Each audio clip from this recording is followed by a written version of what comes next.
Hello साथियों, नमस्कार साथियों। आप लोग सब कैसे हो? उम्मीद करता हूँ आप सब अच्छे होंगे, मस्त होंगे, स्वस्थ होंगे। मेरे प्यारे साथियों, आज हमारी 21 जनवरी 2024 के हमारे जितने भी नए नए करंट अफेयर्स के प्रश्न बने हैं, जो जो प्रश्न हमारे एग्जाम के लिए महत्वपूर्ण होने वाले हैं, उन सभी के ऊपर हम विस्तार में बात करेंगे साथियों। वीडियो को आपको पूरा देखना है, वीडियो को स्किप नहीं करना है, ठीक है साथियों। अगर आप लोग हमारे ऐसे हेल्पफुल वीडियो रोज देखना चाहते हो तो हमारे चैनल को सब्सक्राइब कर लें, जिससे क्या होगा, सबसे पहले हमारी हेल्पफुल वीडियो आप तक पहुंचेगी, ठीक है साथियों। चलिए बढ़ते हैं आपके प्रश्नों की ओर साथियों। ये सभी प्रश्न हमारे जो कि आगामी परीक्षा में आने वाले ही जो कि प्रश्न पूछे जाने की बहुत ही संभावना रहेगी, ठीक है साथियों।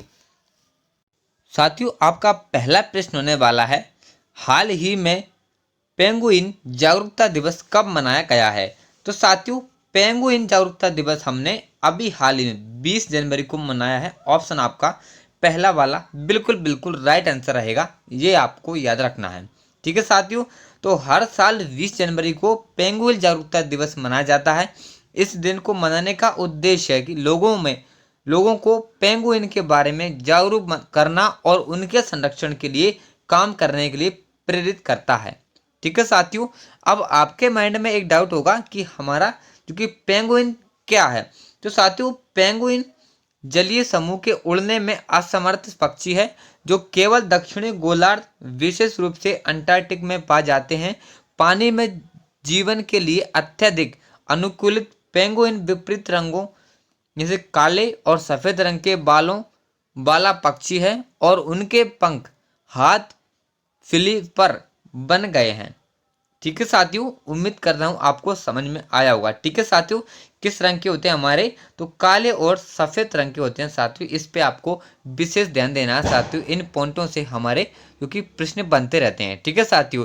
चलिए बढ़ते हैं आपके जो कि नेक्स्ट प्रश्न की ओर साथियों। ये रहा साथियों आपका दूसरा प्रश्न। हाल ही में किसने युगांडा में G77 तीसरे शिखर सम्मेलन में भारत का प्रतिनिधित्व किया है? तो साथियों, अभी हमारे जो कि वी मुरलीधरन जी ने युगांडा में G77 तीसरे शिखर सम्मेलन में भारत का प्रतिनिधित्व किया है साथियों। ऑप्शन आपका तीसरा वाला बिल्कुल बिल्कुल राइट आंसर रहेगा, ठीक है साथियों। तो राजकुमार रंजन भारत का प्रतिनिधित्व करेंगे। विदेश राज्य मंत्री वी मुरलीधरन कंपाला में 21 और 22 जनवरी को अल्प विकसित और विकासशील देशों के तीसरे G77 सम्मेलन में देश का प्रतिनिधित्व करेंगे, ठीक है साथियों। चलिए बढ़ते हैं साथियों आपके तीसरे प्रश्न की ओर फटाफट। ये रहा साथियों आपका तीसरा प्रश्न। चलिए पढ़ते हैं तीसरे को साथियों। हाल ही में किस राज्य सरकार ने माई स्कूल माई प्राइड अभियान का अनावरण किया है? तो साथियों, अभी हमारे हिमाचल प्रदेश सरकार ने माई स्कूल माई प्राइड अभियान का जो कि अनावरण किया है साथियों। ऑप्शन आपका दूसरा वाला बिल्कुल करेक्ट आंसर रहेगा, ये आपको याद रखना है, ठीक है साथियों। तो राष्ट्रीय शिक्षा नीति NEP 2020 के अनुरूप एक प्रगतिशील कदम में हिमाचल प्रदेश राज्य ने अपना विद्यालय कार्यक्रम के तहत महत्वाकांक्षी माई स्कूल माई प्राइड अभियान का अनावरण किया है। किसने किया साथियों? तो हिमाचल प्रदेश ने किया है। चलिए साथियों बढ़ते हैं आपके चौथे प्रश्न की ओर फटाफट। ये रहा मेरे प्यारे साथियों आपका चौथा प्रश्न। हाल ही में किसने प्रसिद्ध उपन्यास कन्वर्सेशन विद औरंगजेब का अंग्रेजी अनुवाद किया है?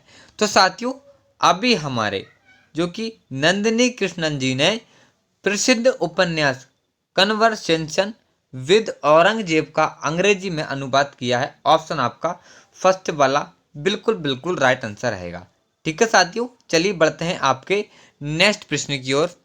ये रहा मेरे प्यारे साथियों आपका पांचवा प्रश्न।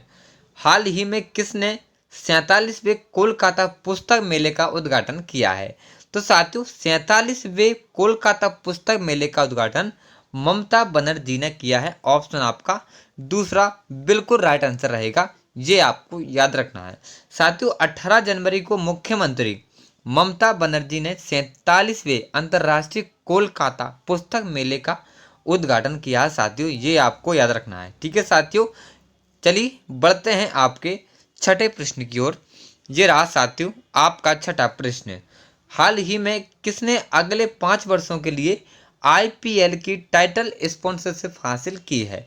तो साथियों अगले 5 वर्षों के लिए आईपीएल की टाइटल स्पॉन्सरशिप हमारे टाटा ग्रुप ने हासिल की है। ऑप्शन आपका फर्स्ट वाला बिल्कुल करेक्ट आंसर रहेगा। तो साथियों टाटा ग्रुप अब 2028 तक आईपीएल का टाइटल स्पॉन्सर बना रहेगा। कंपनी को 5 वर्ष 2024 से 2028 का एक्सटेंशन मिला है। इसके लिए टाटा को 2500 करोड़ रुपए की कीमत अदा करनी होगी। कितनी करनी होगी साथियों? तो 2500 करोड़ की कीमत अदा करनी होगी हमारे टाटा ग्रुप को। चलिए बढ़ते हैं आपके 7वें प्रश्न की ओर। ये रहा साथियों 7वां प्रश्न।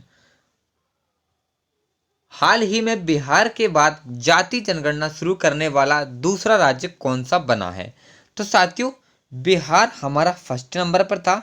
साथियों बिहार के बाद जाति जनगणना करने वाला हमारा आंध्र प्रदेश जो कि दूसरे नंबर पर बना है। ऑप्शन आपका तीसरा वाला बिल्कुल करेक्ट आंसर रहेगा। ये आपको याद रखना है। ठीक है साथियों, किसने किया है? दूसरा नंबर हमारा आंध्र प्रदेश है साथियों जाति जनगणना के मामले में। चलिए बढ़ते हैं आपके आगे। तो साथियों ये रहा आपका 8वां प्रश्न। हाल ही में कहाँ क्षेत्रीय राज्य भाषा सम्मेलन का उद्घाटन किया गया है? साथियों क्षेत्रीय राज्य भाषा सम्मेलन का उद्घाटन हमारे बेंगलुरु में किया गया है साथियों। ऑप्शन आपका दूसरा वाला बिल्कुल करेक्ट आंसर रहेगा। ये आपको याद रखना है साथियों। 2047 तक भाषाई रूप में हमें समृद्ध होना है। केंद्रीय गृह राज्य मंत्री अजय कुमार मिश्रान केंद्रीय गृह मंत्रालय ने राज्य भाषा विभाग द्वारा दिनांक 23 नवंबर 2023 को मुंबई में मध्य एवं पश्चिमी क्षेत्र के संयुक्त क्षेत्रीय राज्य भाषा सम्मेलन का आयोजन किया गया है। ठीक है साथियों, चलिए बढ़ते हैं आपके 9वें प्रश्न की ओर। ये रहा साथियों आपका 9वां प्रश्न। हाल ही में किसे विंग इंडिया में सर्वश्रेष्ठ हवाई अड्डे का पुरस्कार मिला है? तो साथियों विंग इंडिया में सर्वश्रेष्ठ हवाई अड्डे का पुरस्कार हमारे दिल्ली हवाई अड्डा और बेंगलुरु हवाई अड्डा दोनों को मिला है साथियों। ऑप्शन आपका तीसरा वाला बिल्कुल करेक्ट आंसर रहेगा। ये आपको याद रखना है उपरोक्त दोनों। ठीक है साथियों, तो विंग्स इंडिया अवार्ड्स 2024 में बेंगलुरु के केम्पेगौड़ा अंतर्राष्ट्रीय हवाई अड्डे और दिल्ली के इंदिरा गांधी अंतर्राष्ट्रीय हवाई अड्डे दोनों को संयुक्त रूप से वर्ष का सर्वश्रेष्ठ हवाई अड्डा सम्मानित किया गया है साथियों। ऑप्शन आपका तीसरा वाला करेक्ट आंसर रहेगा। चलिए बढ़ते हैं आपके 10वें प्रश्न की ओर। ये रहा साथियों आपका 10वां प्रश्न। हाल ही में किस राज्य में मध्याह्न भोजन के लिए केंद्रीकृत अक्षय पात्र रसोई का उद्घाटन किया है? तो साथियों अभी हमारे जो कि झारखंड ने मध्याह्न भोजन के लिए केंद्रीकृत अध्यय पात्र रसोई का उद्घाटन किया है। ऑप्शन आपका दूसरा वाला बिल्कुल करेक्ट आंसर रहेगा। ये आपको याद रखना है। ठीक है साथियों, तो आज की वीडियो साथियों हमारे यहाँ पर समाप्त होती है साथियों। जितने भी हमारे महत्वपूर्ण क्वेश्चन थे मैंने आपको सभी के सभी का विस्तार बताया साथियों। उम्मीद करता हूँ आपको समझ में आया होगा साथियों। समझ में आया है आपको तो प्लीज़ चैनल को सब्सक्राइब कर देना और वीडियो को लाइक कर देना और कमेंट बॉक्स में कमेंट कर देना। ठीक है साथियों, चलिए कल मिलते हैं करंट अफेयर वीडियो से। तब तक के लिए टेक केयर, बाय बाय, जय हिंद, जय भारत।